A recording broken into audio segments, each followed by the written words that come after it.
The U-shaped block has a sole purpose of blocking a pole, a long stick or a bayonet. So with that weapon they can attack you to the high section, to the low section, but with the U-shaped block you can trap the weapon and then follow up with something else, for example sweep the opponent or attack them.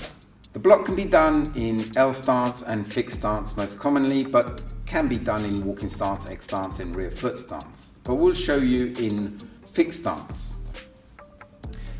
Now the technique uses the reverse knife hand to block with. Normally a reverse knife hand is used for attacking with, and you take the thumb out of the way so that you can attack the target. But when you do the U-shaped block, the thumb is sticking out slightly, because as you can see in the example before, the pole ended up between the thumb and the reverse knife hand. So this is the region you block with, but the thumb goes round the pole so that you can trap it. And your wrist will be bent slightly outwards as you do the block. The block will look like this. Notice that the lower arm has the elbow flush with the hip and is completely horizontal with the palm facing up. The top hand will be with the palm facing down, also horizontal, so you've got to bend that elbow. But try not to bring it too high. I see that as a very common mistake, bringing the arm above the head. There is no need. You can just keep it beside the head like that. The hands need to line up. But if you're standing normally in fixed stance or even L stance, that top hand won't line up. Yeah? Unless you straighten the arm, which is incorrect. You've got to keep that arm horizontal, bend the elbow, so it's going to be just short. So the only way you get it to line up is to tilt forward. But you only need to tilt forward enough to get it to line up. I often see students bringing their head well forward, which is dangerous, bringing your face towards the opponent, like that. Okay. The wrist will turn outwards so you can expose the reverse knife hand.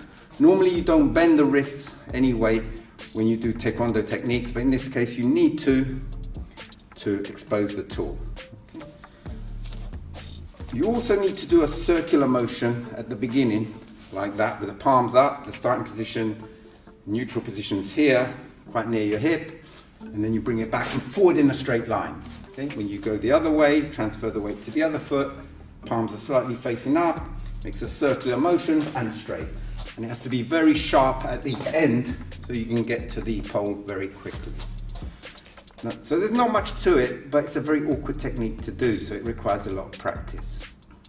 So here's an example of U-shaped block done in fixed stance, and it's done in a particular way which is in Chungun Tu, because this movement is in pattern Chungun Tu, which I'll be covering quite soon.